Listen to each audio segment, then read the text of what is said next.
Awesome. Hello, everyone. Welcome, welcome, welcome. We're going to give it about a minute, let folks keep entering, and we will get started.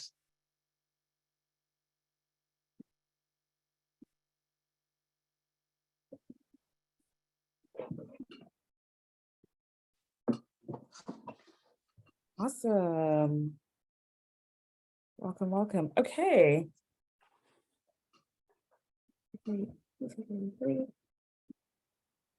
Awesome. We can go ahead and get started. Welcome, everyone. Thank you for joining our third Keep Marching meeting of 2023, a teaching about the hidden history of the Second Amendment and what came after. We thank the Newtown Action Alliance, Chinese for Affirmative Action, March for Our Lives, the AAPI Victory Alliance, Guns Down, and Here for the Kids for co-sponsoring this event. I am Joy, and I'm a part of Moms Rising's member engagement team, and I lead in our Keep Marching online programs. If this is your first interaction with Moms Rising, welcome. Moms Rising is a national on-the-ground and online advocacy organization with more than 1 million moms and family members across the country.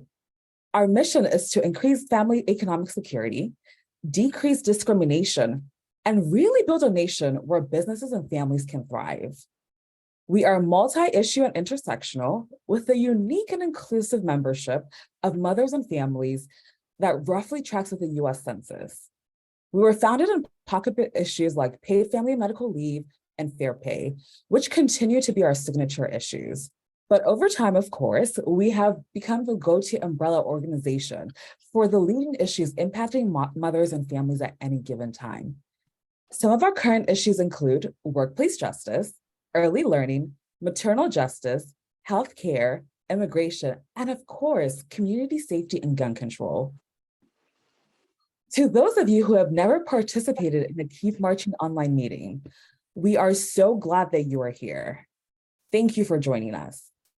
Keep Marching is Moms Rising's community of highly engaged, active members who are taking action online, making phone calls, sharing their personal stories, and working in their own communities, whatever their capacity for change. And of course, attending events like these to learn and empower their advocacy. Keep Marching is really the place where you have the most access to Moms Rising staff and resources. It's where we support you in your activism and develop your leadership. This event will be 90 minutes, but if it's going well and the conversation is rich, which we expect it to be, we may let it go a bit over time. If at any time you need to leave, no worries, the webinar is being recorded, so you'll be able to come back at any time and watch what you missed. Throughout the program, please use the Q&A function, which you should find on the bottom of your Zoom screen, to submit any thoughts or questions, and we'll do our best to get to all of them. Now, let's get to our program. It is my pleasure to introduce our moderator, Michelle Ozumba. Michelle currently serves as president of the Jeanette Rankin Foundation. She has a long career advancing diversity and equity and strategic organizational development that leads to inclusive and belonging environments, including as president of the Women's College Coalition, president and CEO of the Women's Funding Network, CEO at the Georgia Campaign for Adolescent Power and Potential. She has been recognized by Fast Company as a member of its League of Extraordinary Women. Over to you, Michelle. Thank you, Joy. Good evening, everyone. I'm really excited and delighted to be your moderator for this evening and for this incredibly important teaching that Moms Rising is sponsoring about the hidden history of the Second Amendment and what happened after ratification of that amendment. June is National Gun Violence Awareness Month, and though having such an awareness month is not exactly a point of pride for this country, for anybody who cares about our country, and it hardly seems necessary as we can't help but all be aware of gun violence today. Who is not aware of our gun violence epidemic these days? Guns and guns violence are making their way into every nook and cranny of our lives, including our public spaces, our places of worship like churches, schools, synagogues, government buildings, and shopping centers. and into our private spaces as well, where we know that 1/3 of American households, surely, which includes a number of our friends and neighbors, they own firearms, 1/3 of the households. In 2022 alone, Americans bought 20 million guns, adding more to the already 400 million that are already in civilian circulation. And by the way, the US civilian gun ownership, it represents almost 50% of the total world civilian gun holdings. It's an incredible data point when you think about it, the size of other countries and the size of our country. Our kids are now getting shot when they knock on the wrong doors by mistake or drive in the wrong driveways. They're afraid of going to school. Firearms are now the leading cause of death for children up to age 19. Gun violence is at record levels with no end in sight. All this gun madness stems from a flawed understanding of the Second Amendment, one manufactured by the NRA and gun rights extremists. They claim that the right to bear arms is, and always has been, a bedrock constitutional right that guarantees freedom. Not only is that claim historically wrong, they certainly don't mean equal gun rights nor freedom for everyone. Gun violence disproportionately impacts communities of color and other vulnerable communities. While Black Americans make up 12.5% of the US population, they experience 61% of all gun homicides. Latinos are twice as likely as white people to die by gun homicide, and 4 times as likely to be wounded by an assault with a gun. In the stand your ground states, where gun owners have the right to armed, quote, self-defense, homicides where white shooters kill Black victims are deemed justifiable 5 times more frequently than when the situation is reversed. In Florida, stand your ground has been associated with a 45% increase in monthly overall firearm homicide rates. 50% of that among Black residents, though they comprise only 20% of the state's population. Debates over gun rights in the US are inextricably linked to other parts of our history, including the shameful subjugation of Indigenous and enslaved peoples, and the ongoing fight for racial justice and civil rights. The reality of racial tensions and the racial history behind who is allowed to own guns and who is most harmed by guns is a driving factor in the public debate around guns today, and why it's been virtually impossible to get any kind of meaningful gun reform policy passed. The NRA's interpretation of the Second Amendment, that guns equal freedom, is not only historically wrong, it's put us in a terrible path of more and more gun violence, more armed hate crimes, more racially motivated mass shootings, white domestic terrorism and insurrectionism. If we could challenge the current public understanding of the Second Amendment based on what gun extremists want us to believe it is, to what it originally and truly was about when it was included in the Second Amendment, in the Bill of Rights, racial oppression and domination, then maybe, just maybe, we can change the horrible trajectory we're on.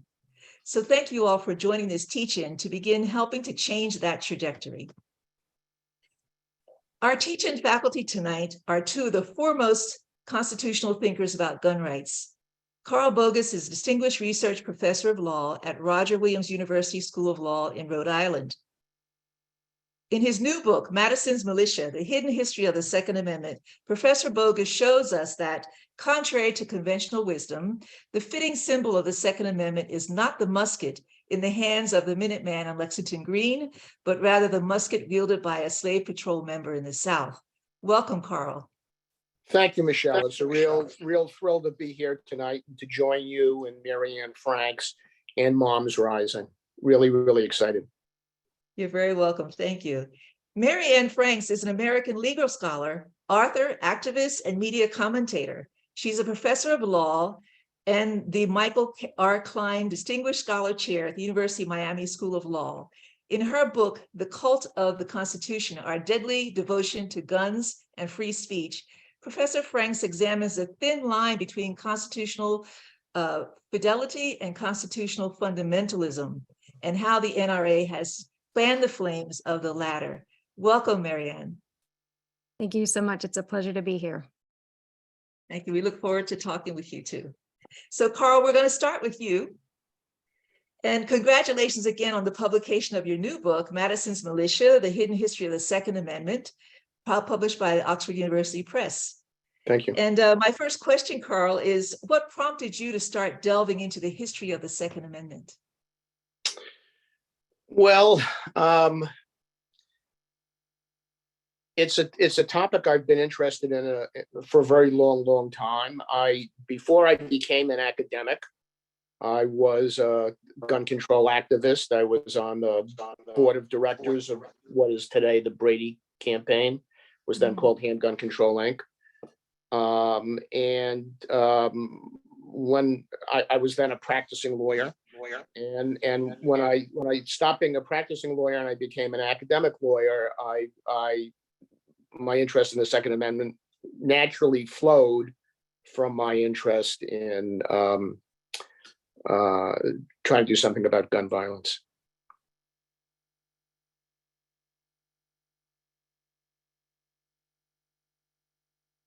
I can't hear you, Michelle.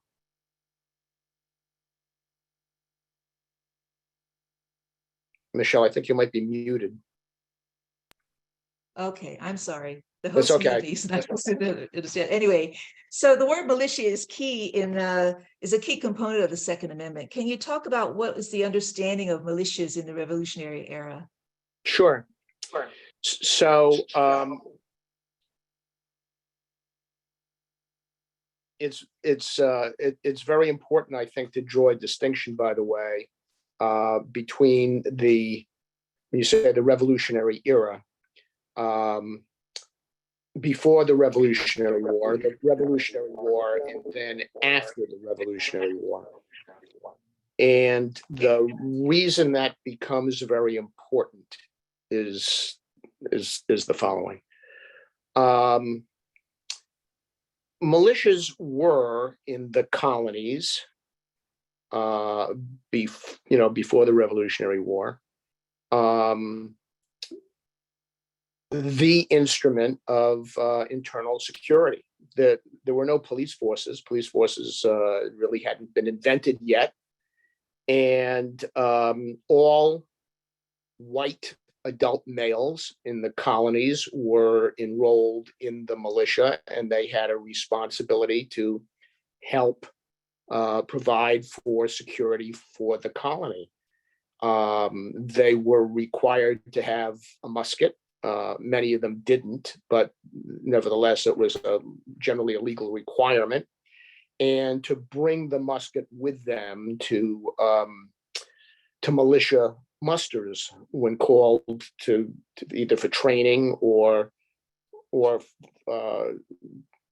to respond to some emergency, whether it was a riot or something else. The militia were creatures of the colonies, of what became the state government. And as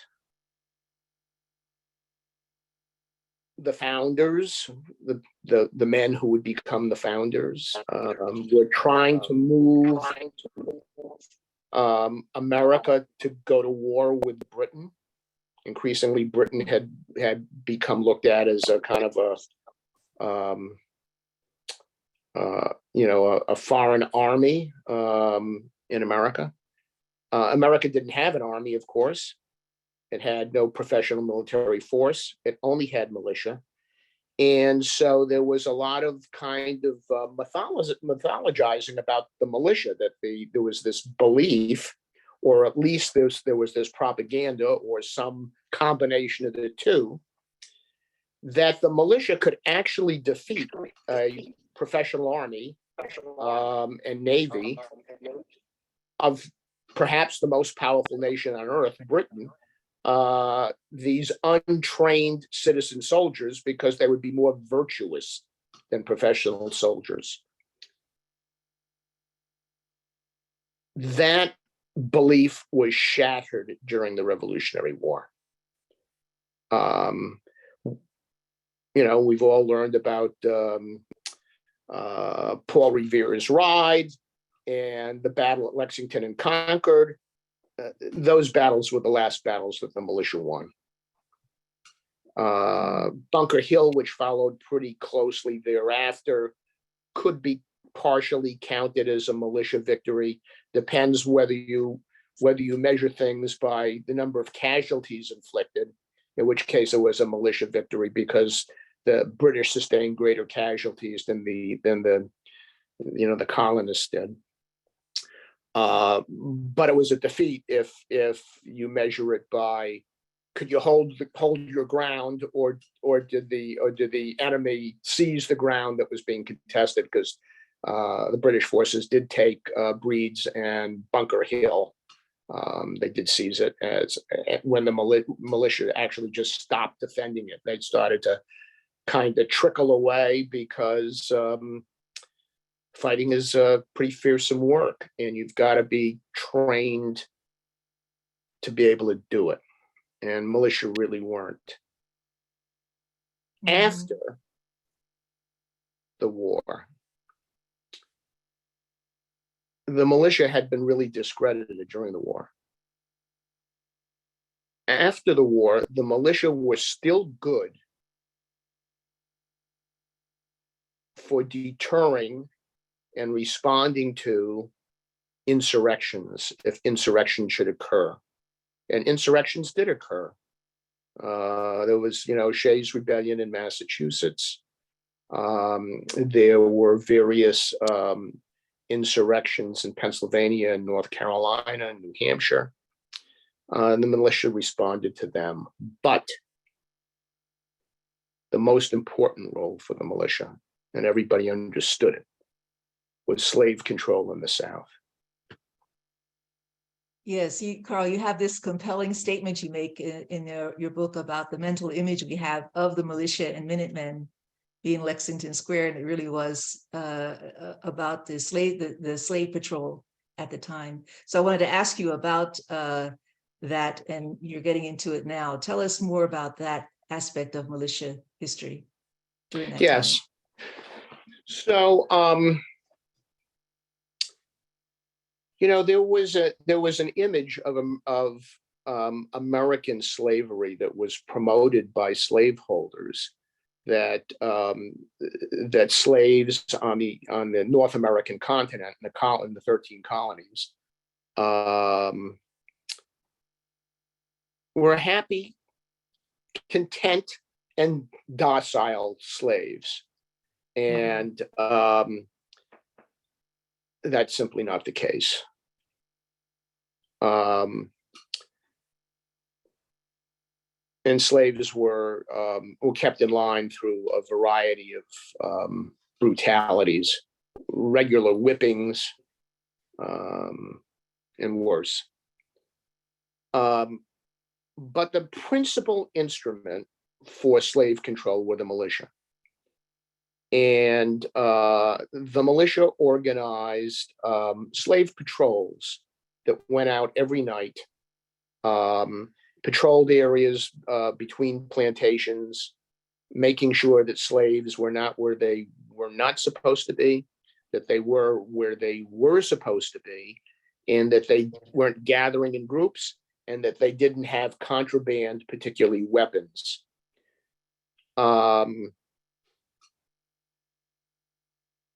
This was deemed essential to foreclose the possibility of insurrections. There was an insurrection in Stono, South Carolina in 1739 that really got everybody's attention in the colonies. A few slaves broke into a facility. It was kind of a store or a warehouse or a combination, very, very early one morning, probably when it was still dark. And there were two white men in there. Nobody knows what they were doing in there, but the slaves killed them and seized guns and ammunition, and began to attract other slaves to the cause. And they started to march down Pond's Road. They had banners that said liberty. They beat drums. They tried to entice other slaves from plantations to come and join them. They were in open rebellion. And about 60 to 100 slaves did join this rebellion. And what happened is illustrates the role of the militia almost perfectly here. Right. And I think that part of the history is also so relevant to the violence we see today. You know, the fact that militia history was, I don't know if you could say it was state sponsored, you know better than I, but there were actually documented about 250 rebellions by enslaved people. So the militias were kept quite busy during that time when they were not part of the professional soldiers, as you say. And that brings me to relating that history back to the Second Amendment and ratifying the Constitution. Could you tell us a little bit more about what were the politics of that time around the ratification of the Bill of Rights and the Constitution, and the context that was informing that whole? Yeah, let me get to that 1 second. I just want to finish this little story I'm about sorry, the Stoner yes. Rebellion. No problem. Sure. Because I just wanted to get to the militia part of it. What happened was this: South Carolina had just passed a law, actually, that required militiamen to take muskets with them to church on Sunday. And the reason they had done that is South Carolina felt that that might be an opportune time for slaves to revolt when the men and were off at church. Mm-hmm. As the slaves at Stoner were rebelling, what happened by kind of happenstance is the lieutenant governor of South Carolina happened to be riding past where they were marching. He happened to be actually also one of the leading politicians concerned about the possibility of slave insurrections. And he saw there was his nightmare come true. There was, upwards to 100 armed slaves marching down the road. He rode to the nearest church, and who was there already assembled and armed were the militia, because the militia included all white adult males. And he rounded them up, and they rounded up, others at other churches. And the militia confronted that insurrection by the end of its first day. Who knows if it hadn't happened that quickly, how large that insurrection would have become. And there was a battle at which many slaves and many militiamen were killed. But the insurrection was quickly extinguished by the militia. So you had the militia that had really two related functions.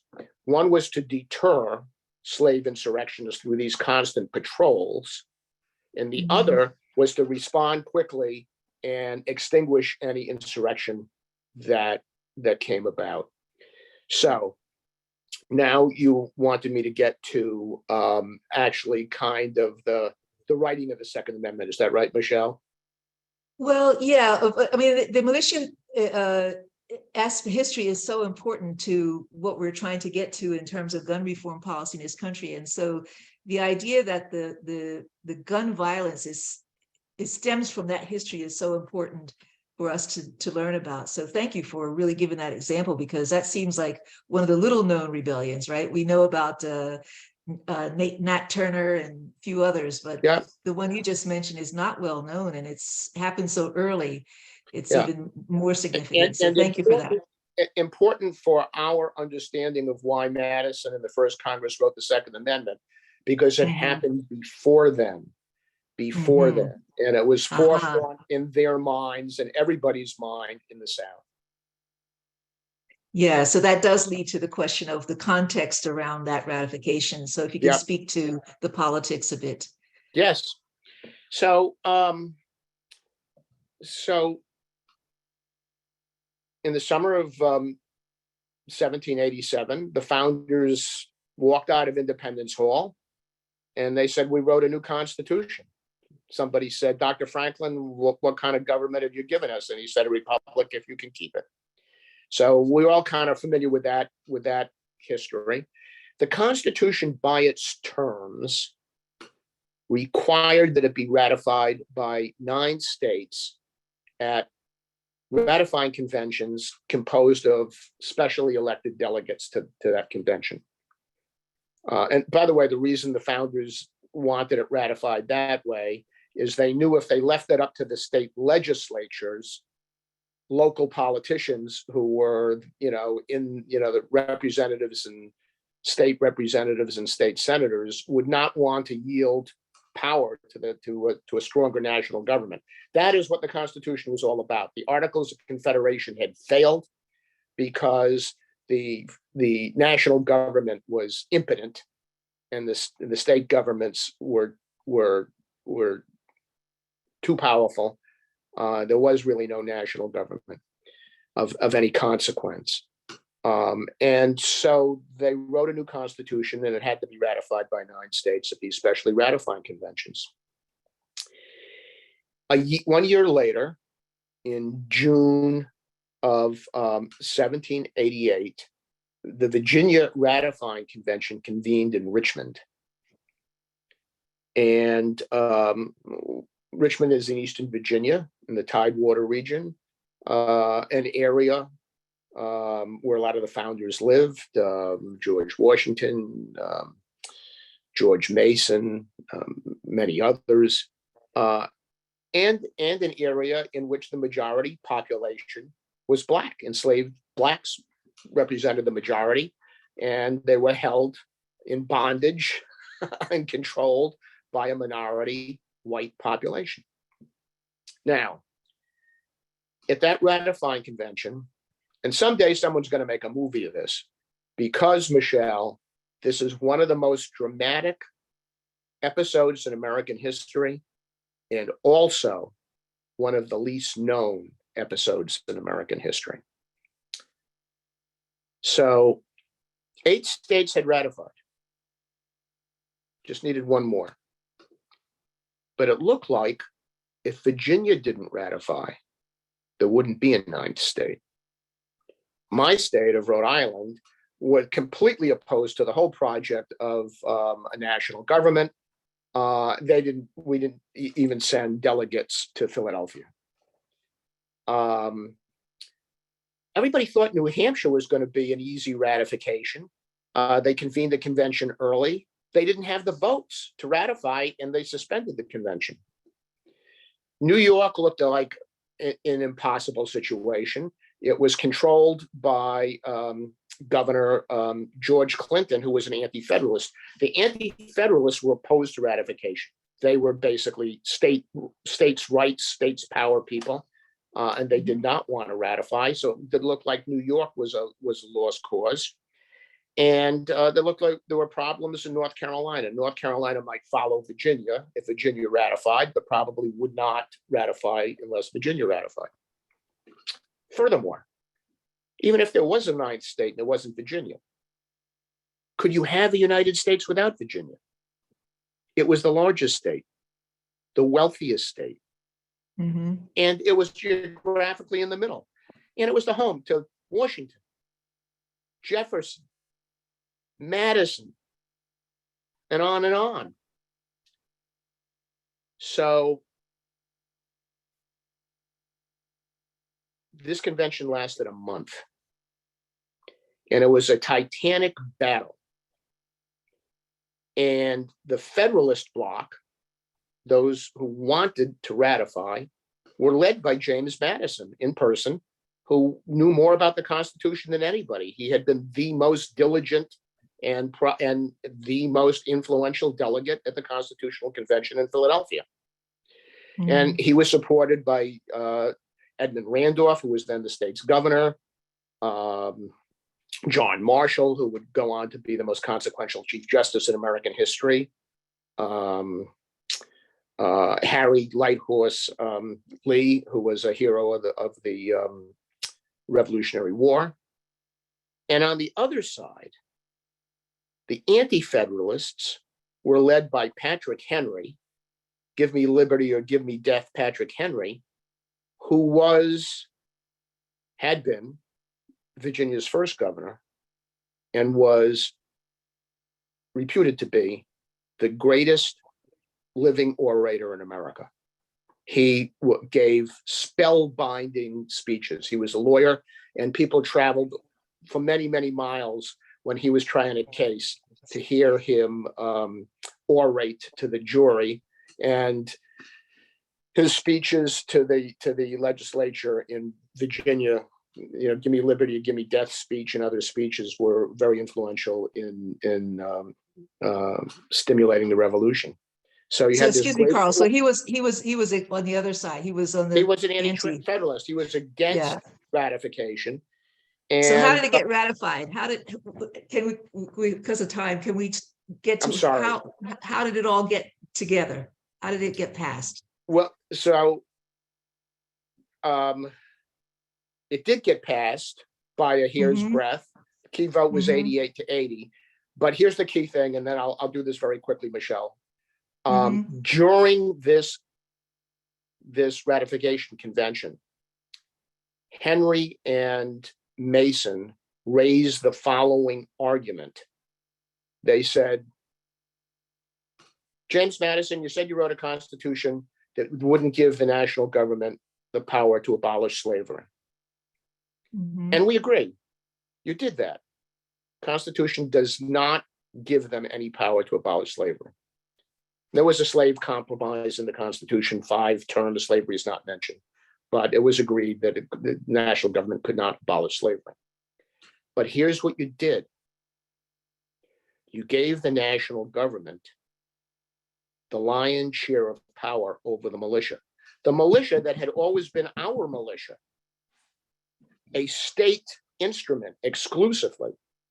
And you wrote a constitution that gave Congress, the National Congress, the power to organize the militia any way they wish, to discipline the militia, that is to provide rules and regulations for the militia, and to arm the militia. And when you gave them the power to arm the militia, you also implicitly gave them the power to disarm the militia. Now, they can't abolish slavery directly, but they're increasingly abolitionist. And they will search that paper, said Henry. They will search that paper for any way that they can destroy slavery in the South. And you've handed it to them.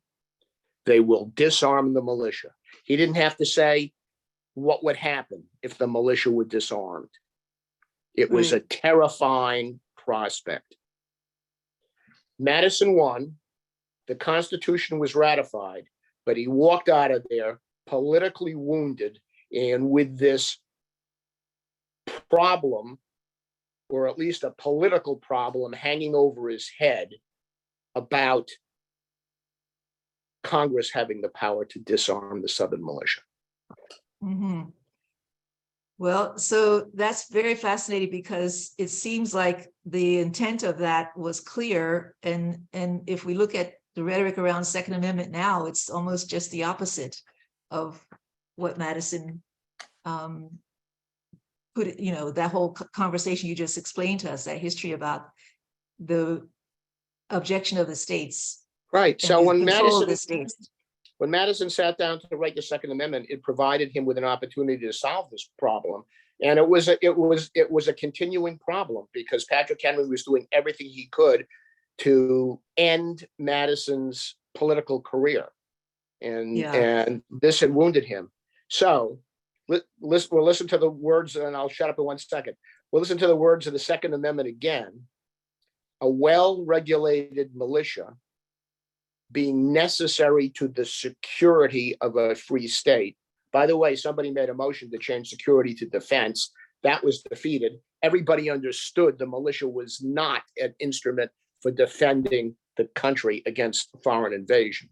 A well-regulated militia being necessary to the security of a free state, the right of the people to keep and bear arms shall not be infringed. It was a very convenient way of saying, we're going to have an armed militia. We'll be able to have an armed militia because the militiamen themselves will be able to arm the militia. Yeah, thank you, Carl. And we did have a question about this militia history from Rosemary. Is it fair to say the militias were the precursor or the predecessors to the modern day police force? How police forces were organized more in the modern sense? Well, Maybe I by think the in 19th century. I think in part they had they had different functions, and but they did provide security if there was a riot, if there was a problem, they came up. And one thing that's interesting to note is that today we talk about police patrols and a police beat, and that comes from the slave patrols. When they patrolled a particular area, that was called a beat. And the whole idea of a police patrol comes from the fact that you had slave patrols, and those patrols each had a beat. Thank you. That's an important clarification there. So thank you, Carl. And so now we have the Second Amendment and the Bill of Rights in the Second Amendment. And so let's find out what happened next. Marianne, we're going to bring you in now. Thank you, Carl.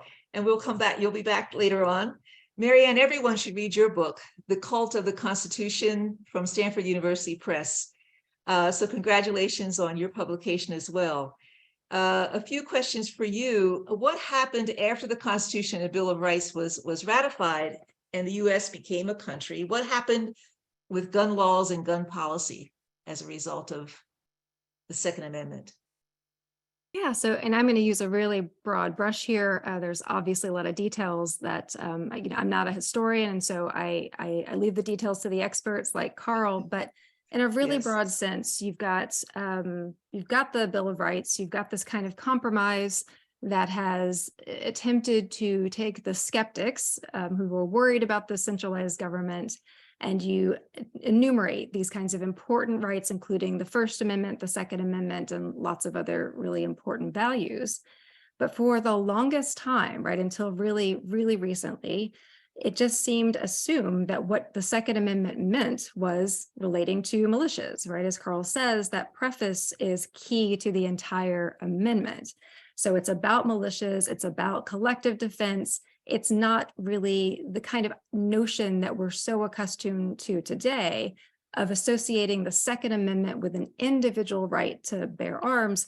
Simply wasn't on the radar back then. So you've got all this time where very little happens in terms of gun rights that wouldn't even really have made sense, I think, as a statement. You think about how when you move through the pre-Civil War era, there's obviously tensions. There's, as has been mentioned, the question of putting down rebellions, slave patrols. Mostly what you see guns being used, if you're thinking about citizens to other people, is an attempt to really just maintain the significance and the kind of hierarchical status of white wealthy men. And this is going to be true about the Bill of Rights generally, that as much as we want, and many people believe as an aspirational matter, that the First and Second Amendments and the Bill of Rights were written for everyone and everybody has these rights, this wasn't true. We know that the people who were sitting in that room making the decision to have a constitution, drawing up what then becomes the Bill of Rights, were limited strictly to white wealthy men.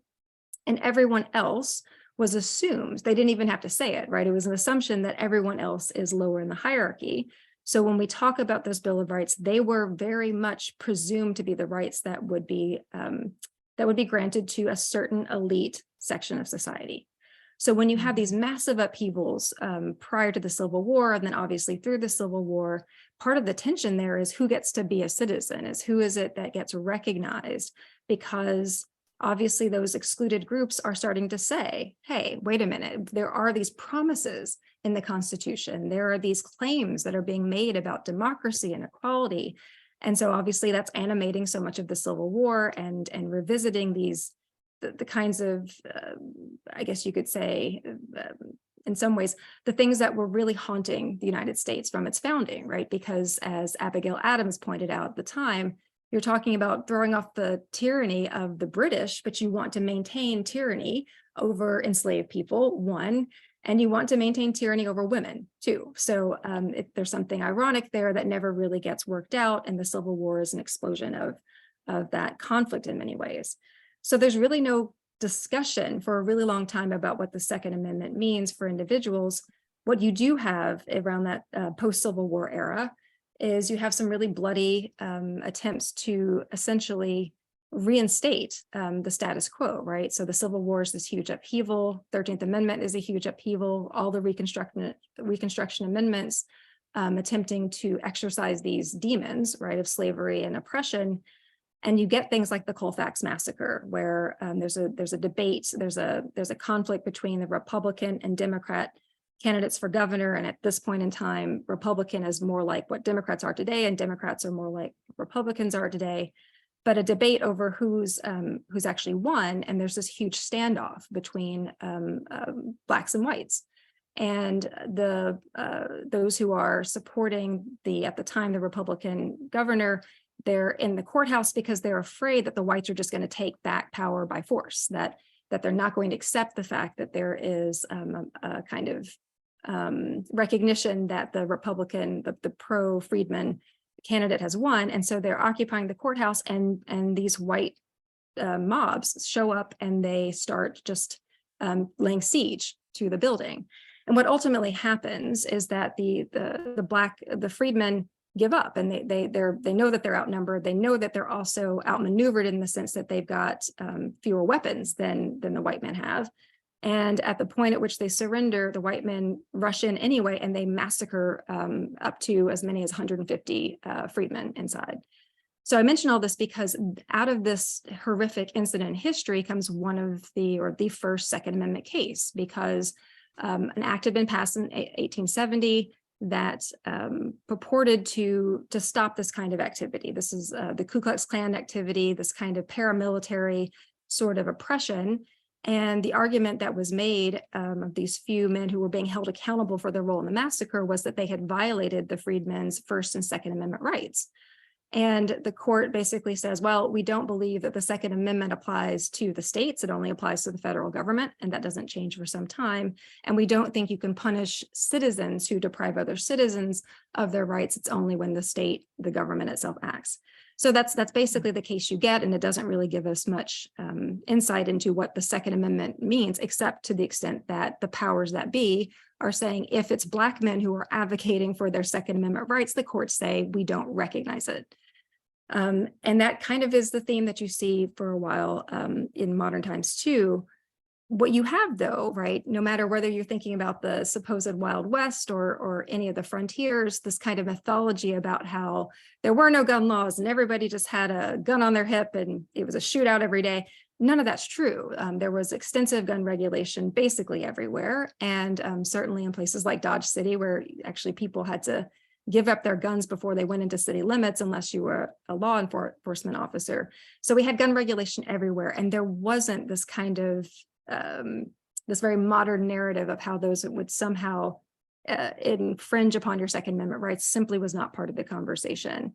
And then when you get into the 20th century, you get this U.S. v. Miller case, which is an objection to the National Firearms Act. This was a man who had a sawed-off shotgun, and they were trying to sell them or bring them across state lines. So he's charged under this law, and he says, well, that violates my Second Amendment rights. And the court says, no, it doesn't, because clearly the Second Amendment is about a collective militia right, and it has nothing to do with you wanting to have a sawed-off shotgun. So that's like yeah. Sorry. When did the Second Amendment come sort of this idea of a super right? Yeah, so clearly it's a very modern invention. So what you get then is in the 1960s is probably when you could kind of pinpoint when this happens. You get a moment where, in particular, the National Rifle Association, which has a very rich Civil War related history. It was begun by Union soldiers post-Civil War because they were so embarrassed by the marksmanship, the really poor marksmanship that Union soldiers had exhibited. And it was meant to be this kind of, let's get better at shooting for the purposes of defense, and let's get better at shooting for sport and for hunting. And for about 100 years, that's really what the National Rifle Association was about. And then you had a really sudden change in the 1960s and 70s, and that was really spearheaded by the National Rifle Association. There's a kind of hostile takeover in 1977 where a man named Harlan Carter just kind of emerges as the leader, the new leader of the NRA. And this new version of the NRA is much more political, very much partisan, and very opposed to any form of gun regulation whatsoever. And it starts to become this narrative of, it's not just about guns, it's about my identity, right? So you have this propaganda that the NRA starts to promote, which says all of these social changes, it's the 1960s, right? In the 1970s, all of these calls for racial equality and protesting the war and feminism and all of this, it's clearly a response, right? The NRA is responding to this by saying, what's really happening here is that the real Americans are under attack and all of these strange new disordered things are happening. And the way that you protect yourself, and this is really speaking to white men, the way that you get your power back and the way that you reassert your control and your place in the hierarchy is through the gun. And that's really the political, ideological identity message that you start to get in the 1970s. And really just, we keep getting it until the modern day, right? That's basically the modern day version, is the NRA saying it's the most important right because it is who you are. And if we don't have the right to protect ourselves against all of these forces that are ranged against us, none of the other rights matter. And so that's how it becomes that super right. It is perceived and promoted as the right that precedes and protects all other rights and is synonymous in a way with what it means to be an American. Mm-hmm.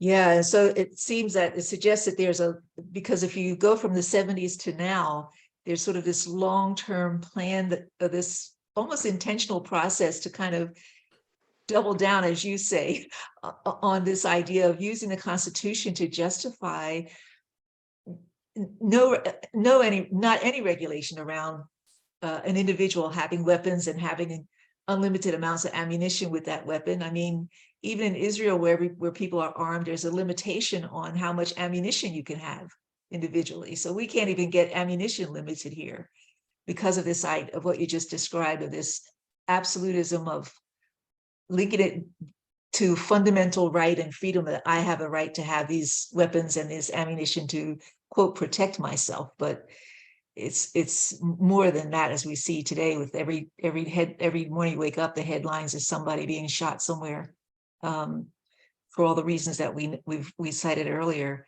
So you've touched on this a bit, but can you talk a little bit more, just briefly, about how this NRA seizing this and creating this narrative and using this sort of fundamentalist idea of the Constitution, how it has shaped the public understanding and acceptance of gun rights? I mean, why is it? How have they been able to do this so systematically? Do you know? Primarily through fear. So it is ironic in some ways, because the NRA narrative around guns is emphasizes masculinity. It emphasizes this kind of self-sufficiency. But when you really get past the propaganda, what you're constantly being told is that you, the target for the NRA propaganda, have to be afraid of everything. You are, in fact, afraid of everything. You can't go to the movie theater or church or wherever it is without feeling afraid.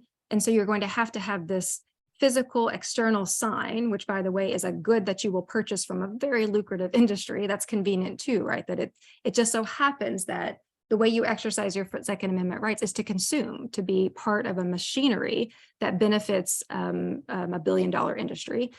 And that if you don't believe in this, somehow it is the case that your identity and your place in society is undermined. And so it's appealing to the sense of entitlement and resentment and fear. And that's what activates exactly the sense of fundamentalism, not fidelity, right? But fundamentalism really in that quasi-religious sense, the same way that some people will take out a passage from the Bible completely out of context and say, that's what I really think is true.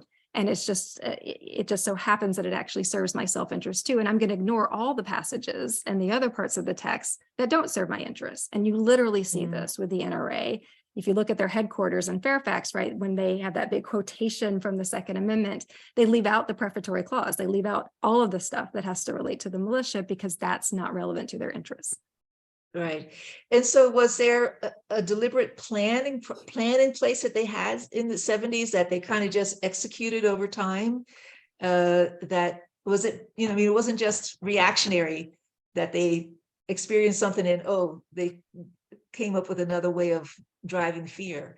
I just want to understand, was there really, because usually behind something like this, there's tons of money and someone has a vision and there's a plan that's executed over time to get to this state of extremism with guns in it. So I just want to know if you can tell us anything about that.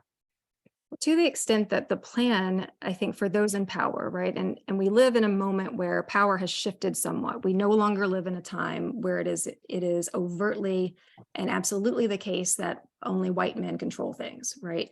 That being said, because we've had hundreds of years of this legacy of basically affirmative action for white wealthy men in every aspect of life, because of that legacy, we are left with this kind of constant asymmetry between the two. And so what we're looking at here is a kind of violent reinstatement, right, of racial patriarchy. So when people realize, or those who have benefited from that system realize that they're not 100% in control, that there is some slipping at the edges about who's able to take power and take control, you get this resentment. So was it a specific design to say the Second Amendment needs to look this way for the purposes of gun rights? Probably not, but it is probably right to say that racial patriarchy reasserts itself with violence through the language of the gun. And that has been consistent for most of the United States' history. Yeah, thank you for that, because you're connecting the dots between what Carl shared earlier in terms of the reaction post Civil War, the heritage of this militia patrols, the slave patrols, the militia patrols, and then just constantly playing on this racial aspect of our society to really drive what's driving it now. It's almost like post-Reconstruction in the contemporary times we're living in now. It's the same dynamics seem to be at work, right? Using the fear factor.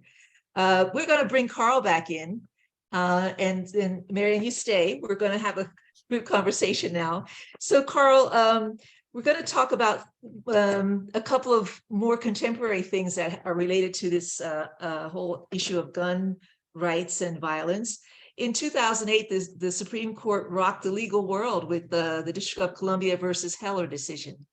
The court ruled that the Second Amendment guarantees an individual right to possess firearms independent of service in a state militia, and to use firearms, including self-defense within the home. What was significant about that ruling in your understanding of it? And how was it received by the legal community? Sorry, this is part two. That was, how was the legal community reacting to it? Well, it overturned centuries of precedent. So if there had ever been an issue of constitutional law that had been settled, it had been, as Marianne had told us, the Second Amendment, that the Second Amendment only pertained to the government militia. Today, that's the National Guard. And the reason it's the National Guard is, as previously mentioned, the Constitution gives Congress the power to organize the militia as it sees fit. And it's created the National Guard system, which really integrates the militia into the United States Armed Forces. The thing that is different about the National Guard from the Army Reserve, for example, is the governor can also call up the National Guard in case of a state emergency, a riot, or a hurricane, or when a state needs an armed force greater than the police. So if anything had ever been settled, it had been that the Second Amendment only pertained to the militia, As Marianne pointed out, there had been several Supreme Court cases. The most recent prior to 2008 was in 1939, U.S. versus Miller, which Marianne talked about. And it was settled law. And all of the federal courts up until 2005 that they had Second Amendment issues come up, said the Supreme Court has held that it only pertains to the militia. But as Marianne pointed out, and I think it was 1977, there was what's called the Cincinnati Revolt in the NRA. And the NRA was taken over by hardliners. And it began a systematic campaign to change the meaning of the Second Amendment. Incidentally, I think we can learn something from this campaign, because what was interesting about it was sustained and it persevered over a long period of time. Now, lots of advocacy groups have short-term focus. We have to produce some result. This session of Congress, we have to produce something quick to show our members, that we're doing something. But the NRA took the long view, and they started by having their own staff lawyers write law review articles saying the Second Amendment granted an individual right. Now, from the time that law reviews were first indexed until 1968, there had not been a single law review article that said that the Second Amendment granted an individual right. It was a unanimous view that it granted only a right to have a weapon in the government militia. And so the courts were unanimous on this, at least the federal courts were unanimous on this, and legal scholars were unanimous on this. But the NRA started this campaign, and first they had their staff attorneys do this. And then, by the way, some of those staff attorneys left the NRA. They were no longer employed by the NRA, but the NRA gave them grants that hired them to do legal work for the NRA, but also gave them grants to continue to write articles. And more articles were written. I don't have the number in front of me, but actually two guys wrote something like 40 law review articles making this argument. And then other people kind of started to join in. There was no incentive for people who thought the Supreme Court was correct, legal scholars, to write a law review article that said the Supreme Court's correct. It's always been correct. It's still correct. That would be a sleepy article. Nobody would be interested in it. So people who held the consensus view weren't writing, while the NRA kept churning out, the NRA and Gun Owners of America, they had essay contests, they gave grants, and then they started to say, look at all these articles. There is this new consensus that there is an individual right. And in 2008, Scalia wrote the Heller decision, which said for the first time that the Second Amendment is about giving individuals the right to have at least a handgun in the home for self-defense. It was all about self-defense for an individual. Now, it was an astounding decision because it violated every canon and principle of constitutional interpretation. We're supposed to consider all of the words. But Scalia came up with some kind of cockamamie theory for saying, well, half of that amendment, you can just ignore it. A well-regulated militia being necessary to the security of a free state. Just ignore that and interpret it as if it said guns are necessary for individuals to have in the home for self-defense. And that's what Madison was all about, which is bizarre. Yeah. So can you tell us a little bit about how this changed understanding of the Second Amendment to become around individual rights, to link it to the rights to just walk in and buy a gun today, and using, on the idea that Marianne talked about earlier about fear, using fear as the driving motivation or marketing really idea behind this. Well, You know, there's no doubt that that fear is the fuel for these this promiscuous purchasing and owning of guns. And it's fear of crime, but it's also has always been very related to racial fears. mhm. And that subtext has always been there from the time there was slavery. That subtext has always been there. Be afraid of blacks with guns. I'll put it bluntly. Yeah. What And do you think the role? you need to be armed for your own defense. Yes. What do you think about immigration? What role is immigration, the current atmosphere and debate around immigration and fear and the whole idea of protecting ourselves against these? I haven't folks really coming? studied. I really haven't studied that, Michelle. So I'm a little reluctant to plunge in on that one. Obviously, immigration is a complicated topic, but it is this fear of the other. And Marianne mentioned it's we real Americans who have to protect ourselves from the people who aren't real Americans. And in the 18th century, the people who aren't real Americans were slaves. And Marianne, do you share that same? 2023, it might be immigrants.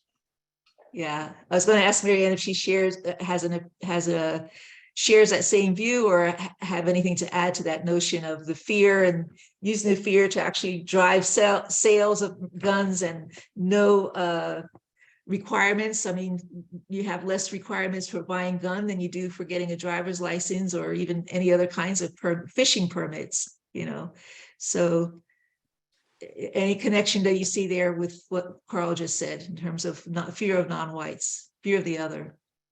Well, it really does underscore why the constitutionalization of this idea is so dangerous, right? When you have just disagreements about things like, how hard should a driver's license test be? People can disagree about this, but it doesn't ratchet up, right? The way that it does the moment people say, yes, but it's my constitutional right. It is my right to self-defense, which is what the NRA managed to promote as its kind of its summation of why the Second Amendment, or the shorthand for the Second Amendment. It's not the right to bear arms so much as it's the right to protect yourself and your family. And that's very clever as a propaganda tool, because who wants to speak against self-defense? But what, of course, is embedded in this, what Carl is mentioning there, is that embedded in the right of self-defense is who has the right, who is it that you think is the threat, right? So what has changed over time is, who do we think the threat is and who do we think the Americans are, right? And because of that shift, there's that doubling down and that NRA approach that says, you real Americans, you know who you are, you need to reassert yourselves. And not just in that moment of actual conflict, but at every moment, you need to assert your domination when you're out on the street. You need to make sure that everyone understands what the hierarchy actually is.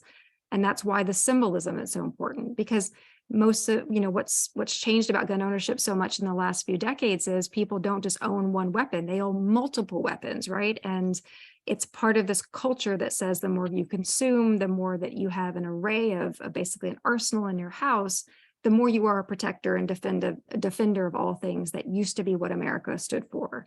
And you see and you hear and you can see that kind of coded language everywhere, but perhaps most well illustrated by Donald Trump when he was running for president, and also throughout his presidency, right? Remember the time where he says that he could, that he's talking about how if he has this moment in an interview somewhere where he says, well, the police will stop these people and they'll take away their guns. And a lot of eyebrows went up about this, and he had to clarify, I'm talking about Chicago, right? So making really clear, he's like, oh, you know who I mean, we need to take the guns from, and you know who it is that I think should have the guns, because the NRA spent $30 million on getting him elected, and he was very keen to show them that he loved them back. But but more recently with the insurrection, right? So when all these people are flooding in with weapons and he's being told he needs to do something to calm it down because these people are armed and they're not letting them in, he says, let them in because those people with guns, they're not here for me, right? And Yes, it's really clear. He said it, he said the quiet part very, very loud. yes. And that leads to this other question for you, Marianne, and that is, despite this, the explosion of gun sales and gun ownership across the country, there's, instead of being laws to kind of put a clamp down on it, it's actually increasingly loosening the laws. And so the question is, how have these Second Amendment rights, as they're being interpreted now, started to infringe on our other rights, the rights to safety, the rights to move freely throughout the country, you know, go to the store, not be on a highway and not think somebody's going to do a drive-by who doesn't even know you. Yeah. One of the great ironies, right, of the self-defense shortcut version of the Second Amendment is that if we took self-defense seriously, if we took the Constitution seriously, right, we look at the preamble that says we're talking about domestic tranquility, we're talking about the general welfare, we're talking about a situation where no one is supposed to be able to say my rights trump your rights. And if you are the person who's constantly afraid and you feel you have to bring your gun everywhere, what you have effectively done to everyone around you is made them less safe. You've taken the choice away from them. You have raised their risk of injury. You've raised risk of injury and death to yourself, but also to people who haven't consented. And you can only do that if you have an incredibly egotistical view of what it means to defend yourself. And it's a view that says only you, the gun owner, matters. And it doesn't matter if someone else is now unable to really speak freely in front of you because you might kill them. It doesn't matter that you might by accident hurt someone, a child or anyone, just because, you know, guns are inherently dangerous, not just when they're being used intentionally. None of that matters because all that matters is the feelings of persecution and constant fear of the gun owner. And so what that really has done is it's sort of eaten away at every other right that might have actually held us together as a society, because we're allowing the Second Amendment to be treated as though it's a tribal issue, right? That those people, the ones who perceive themselves as the rightful gun owners, get to terrify and subjugate everyone around them because they can't stop being afraid of everything. Yeah, thank you. And Carl, just briefly, a question for you to post Heller. Just last year, the New York State Rifle and Pistol Association versus Bruin, the Supreme Court ruled that the ability to carry a pistol in public was a constitutional right under the Second Amendment. So another amazing stretch of the imagination, if you will. So it actually, you know, trumped, to use that unfortunate word now, lifting most states that had protections and had restrictions on public carrying of weapons. And that's kind of been dismantled across the country in most states. So it changed the way in which the courts have to now look at the Second Amendment in terms of that, as Marianne says, that fundamentalist interpretation that's being put on it now. So in light of Bruin and the history that you just shared with us about the history of militias and guns and the muskets and all of that, people having these weapons, does that open up opportunities for reevaluating some of these recent Supreme Court rulings if this history becomes more part of the arguments that people can make to the courts? Yeah, so Bruin changed jurisprudence as to how we read the Constitution and the Bill of Rights. It used to be that you would we would say that no right is absolute, and if you know, the famous phrase, right to free speech doesn't give you the right to yell fire in a crowded theater. And so when a constitutional issue came up, we would look at what were the core reasons for that right, and this regulation that the government wants to impose, how much does it infringe? Does it infringe on those core reasons for the right? How much? And what's the need? What's the governmental need to regulate? Why? What's the countervailing need? and there'd be some balancing of that. And Bruin just threw all of that out and said, when it comes to guns, for example, we, the Supreme Court and courts, shouldn't consider public safety at all. We should only consider the history and tradition of gun rights in America. That's it. And unless you can point to a series of similar regulations in the past, you don't have a tradition. So here's the weird thing. Well, it's not just one weird thing, but here's a weird thing. So back to the muskets of 1791. Mm-hmm. You could fire one shot and it took you 30 seconds to reload. And by the way, it was very inaccurate.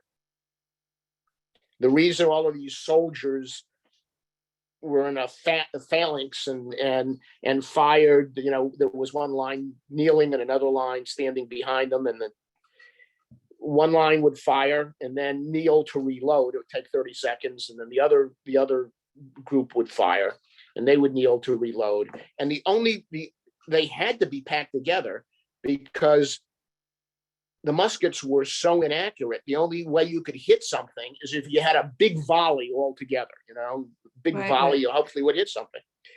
Incidentally, it wasn't the fact that the gun could shoot was the key aspect of it.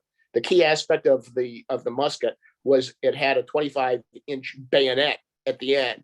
And that was the principal weapon in war. The idea was to fire a shot or two and then engage with bayonets. But you could fire 2 shots in 1 minute. They were very inaccurate. And at 200 yards, by the way, the ball that came out of the musket would be like a spitball hitting you. Mm-hmm. Now we have assault weapons, right?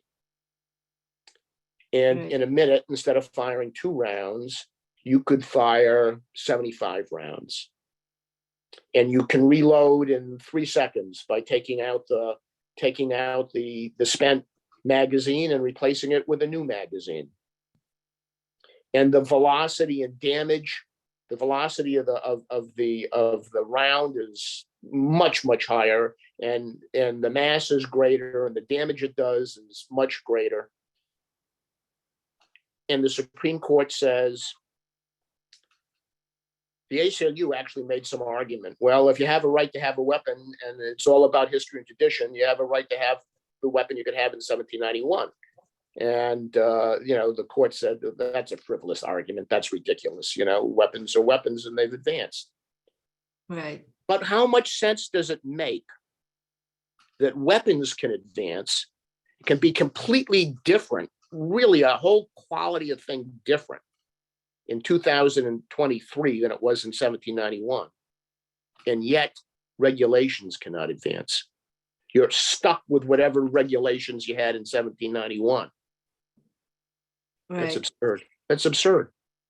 And that's where we are.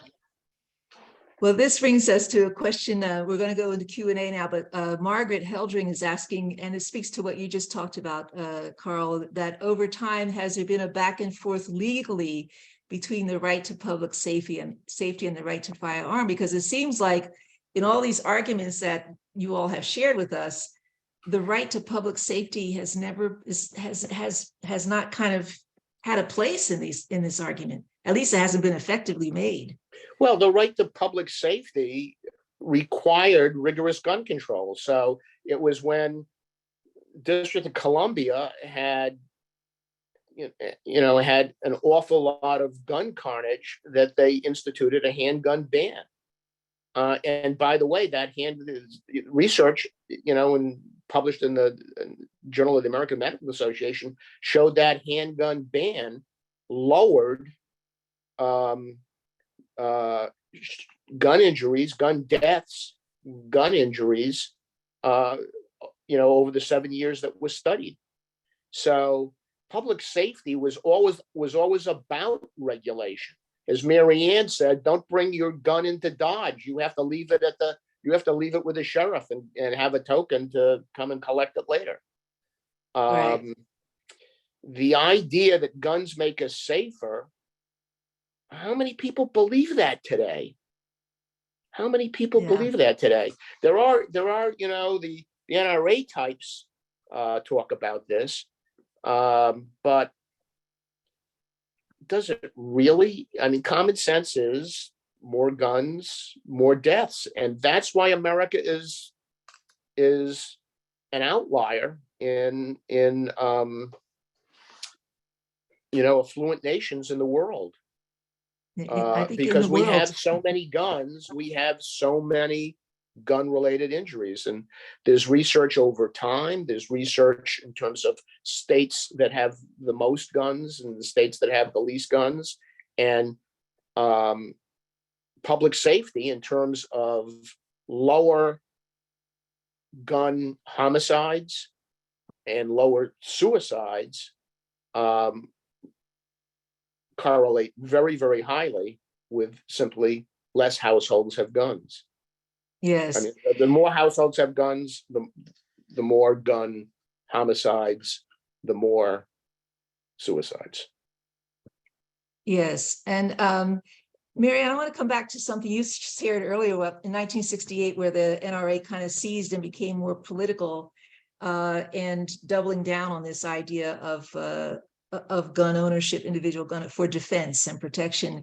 And do you think it was a reaction partly influenced by the fact that that was around the time when the Black Panthers became armed in response to what was happening with violence against Black people, and so they took it up as defense themselves, and that became a very menacing kind of portrayal that we would see on the news at night, right? And the civil rights whole movement during that time had sort of taken hold and was changing the social fabric a bit. So how much did that influence the NRA's shift and becoming more political, not about sports anymore, but about politics? Well, it's complicated, right? Because exactly as you say, that to the extent that the NRA was responding to social upheaval and responding to the push for civil rights and for racial equality and gender equality, and using that the kind of unease with those forms of progress as a way to funnel energy into this kind of fearful, buy your guns, protect yourself. The moment it became visible to see that not only was there nonviolent civil rights protests, there was also Black Panthers and others who were willing to take up arms themselves in self-defense, which, if we think about the actual arguments that the NRA is making and the narrative of self-defense, that has to be something like, when the state won't protect you, you have to protect yourself. Really, the groups that can plausibly make that argument would be Black individuals, non-whites generally, right, and women, right? Because they haven't been protected by the state historically. And if you wanted to make the argument, the best argument for who should be allowed to take up guns because the state has abandoned them, there are certain vulnerable groups that would be true for. But that's exactly the moment at which you get political support for gun control, is the moment when you see Black men with guns. And suddenly, right, Ronald Reagan suddenly becomes very keen on the idea of gun control. So we've seen that it's always a selective enforcement and promotion, right? So when the proponents of the Second Amendment, NRA's view, will say that this is universal, but of course they don't mean that, right? What they really do mean is we are trying to reestablish a certain kind of social order. And anytime we see that the wrong kind of people have guns, that isn't their concern, right? Think about what happened to Philando Castile, and the NRA says nothing, right? You've got a lawful permit holding gun owner who is telling a law enforcement officer, I have a weapon, I'm going to show you the permit, and is shot dead, and the NRA says nothing, right? Why would that be the case unless it's clear that it's a racial code? And when you look at what the Supreme Court has done to advance the NRA version, even though the NRA was hesitant about it at the beginning, really Heller can be summarized as taking the castle doctrine, the notion that you are lord of your castle and you can shoot whoever comes in, and turning that into a constitutional right. And then Bruin comes along and constitutionalizes stand your ground. So now you can shoot anybody wherever you want, right? And I just want to add that in addition to the racial dimension, there is the domestic violence dimension, because already with Heller, when you have a court that says, clearly people need to protect themselves in their homes, and so they need the guns to do it, you were deliberately ignoring the fact that women are not safe in their homes, and that when men have guns in the home, they're not using them against some stranger who breaks in, they're using them against their partner. And when a woman tries to defend herself and kills her abuser, she is not treated as a Second Amendment hero. She is not given leniency. So already with the bad path that Heller puts us on, it's so clearly gender and racially coded about who was allowed to use those weapons and when. Yeah, that's exactly right. There's a great question here from Rebecca Heller. And it says, and you all, either of you could take this, I suppose. Could you address the current fear of the federal government that we see in militias such as the Proud Boys? And how many gun owners now talk about the fear of the federal government, which is a liberal force associated with liberals, the woke, and other changes in fear, how they have flipped this from being against individual people to being against fear of the government. Any comment on that, either of you? Yeah, so this argument goes back a long way, right back to the founding to some extent. Mm-hmm. So when Shays' Rebellion happened in Massachusetts, 1786, 87, I think is when it happened. What you had was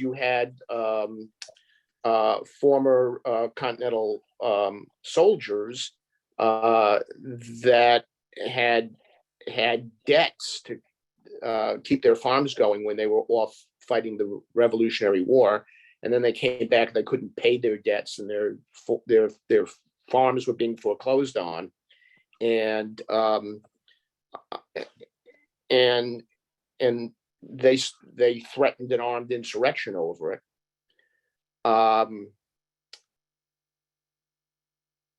The founders, with one exception, were horrified. The one exception was Thomas Jefferson, who was off in Paris. He was the ambassador to Paris. And he wrote a letter to James Madison and said, oh, this is very bracing, kind of a second revolution. And I forget exactly his phrase, the tree of liberty has to be refreshed with the blood of patriots from time to time. And Madison was appalled, and he wrote him an excoriating letter back. And the thrust of it was this: look, going to war against a foreign occupying force was one thing. We had no representation in Parliament. The British Army was increasingly a foreign occupying force, and we had no recourse but to go to war. But now we have our own government, the people's government, we the people. And if you don't like governmental policy, you can't go to war with your own government. You have to address that through the constitutional system. Vote for new members of Congress. So it's very contemporary. That's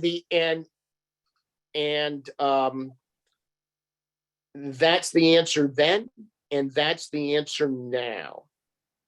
That freedom and protection from the government. Yes, we're always concerned about governmental tyranny. That's the whole Constitution was devised for that purpose. We have all kinds of separation and balances of power. We have federalism, states, and federal powers divided between the state governments and the federal government, and the federal government power is divided among three branches of government, and one branch checks the other, and all of that was to restrain governmental power. And governmental power is restrained through our governmental system and our Constitution, not through the barrel of a gun. The founders were absolutely clear about that. Thank you. This idea that you can be armed to go to war with your own government, as one Supreme Court justice famously said, the Constitution is not a suicide pact. Yeah, and I guess the recent convictions of some of the Proud Boys for sedition speaks to that, right? So there is some hope that the institution can hold back some of this onslaught. We're going to give you a closing question. Each of you can take a few minutes to answer. And Carl, I'll go with you first. We're not going to stop gun violence overnight. Obviously, we've been doing this from your history overview for a long time, hundreds of years.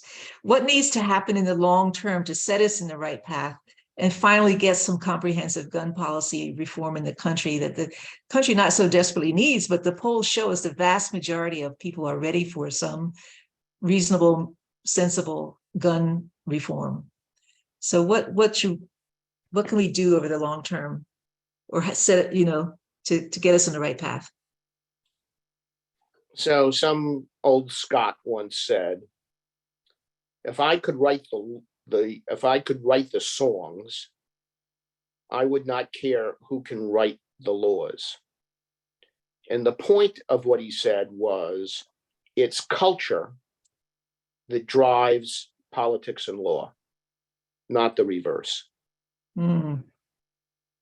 And to some extent, the NRA was successful at this, starting, in the post 1968, as Marianne pointed out, and then the Cincinnati Revolt, and they stayed with this for decades, changing the culture and this idea that guns are related to freedom and resisting governmental tyranny and making you safer in your home and all of that.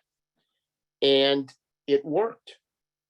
And in 2008, the Supreme Court said you have at least the right to have a handgun in your home for self-defense. And then last year said, you have a right to carry a gun wherever you go, basically, except for sensitive places like the Supreme Court. You can't bring a gun into the Supreme Court. But otherwise, you have a right to carry a gun. Here's the problem. We know what kind of gun control works. We know from international comparisons what kind of gun regulations other countries have and what their homicide rates are and gun injury rates are.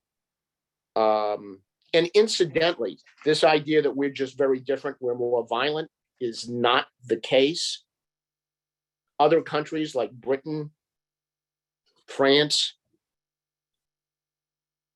they have just as many burglaries, they have just as many assaults, but they have less homicides because those burglaries, the burglars aren't armed, and those assaults are with, fists and clubs or even knives, but not guns. It's guns that make everything more lethal. Well, anything that reduces the number of guns, particularly handguns, because they're the biggest problem.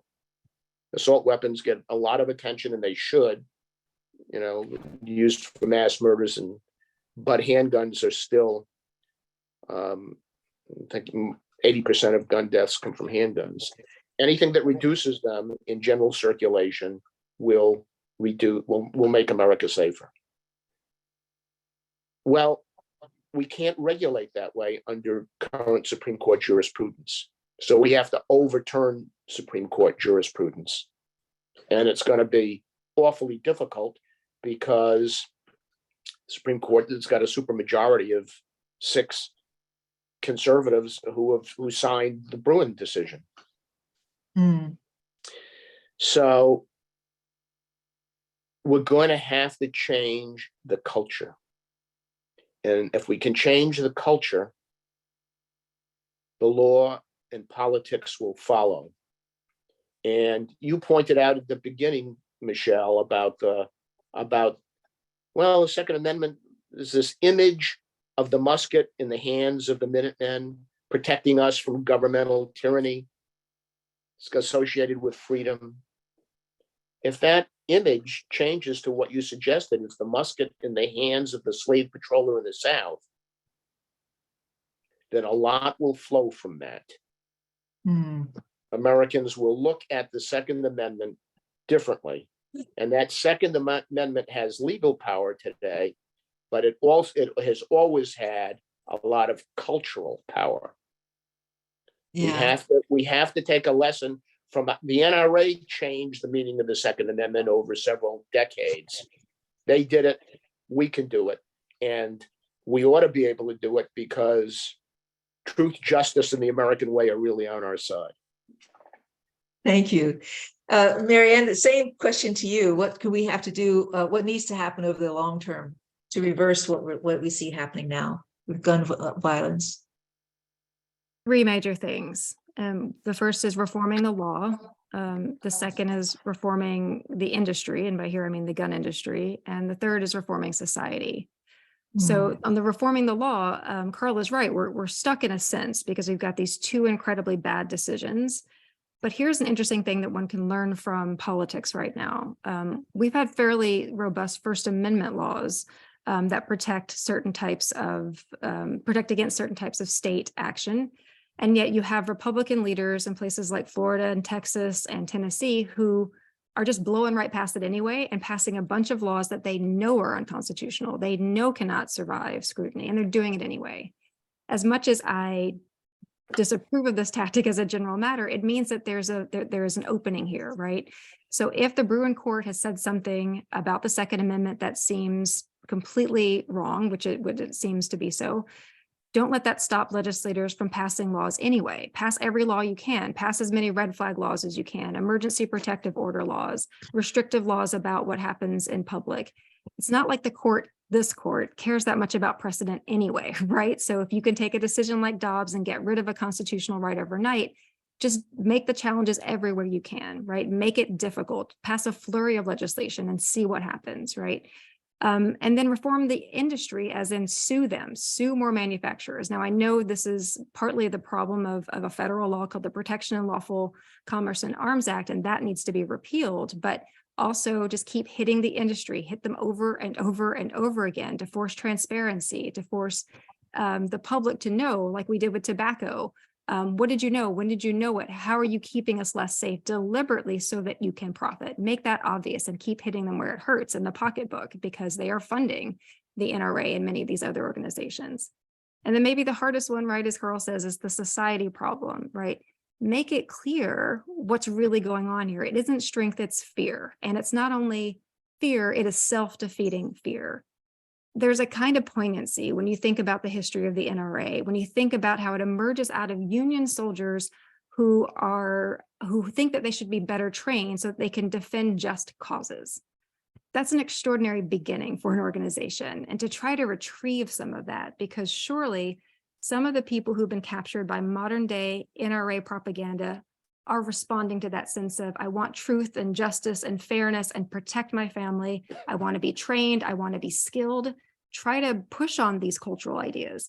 Guns exist. They're always going to exist. But what we want are people who are highly trained, who are good at what they do, who only resort to the use of firearms when nothing else is going to work.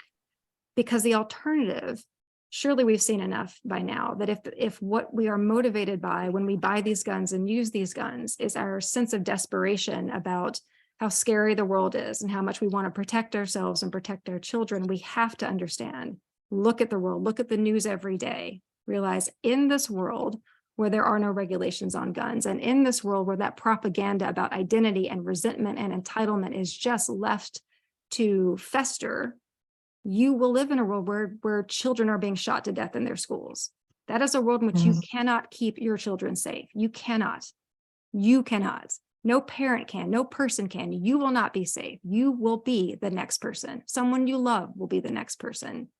So if what is driving some of that passion, that attachment to the guns is that protective instinct that you want to take care of you and yours, understand that the place we are in right now with our culture is never going to get us there, and we have to turn it around.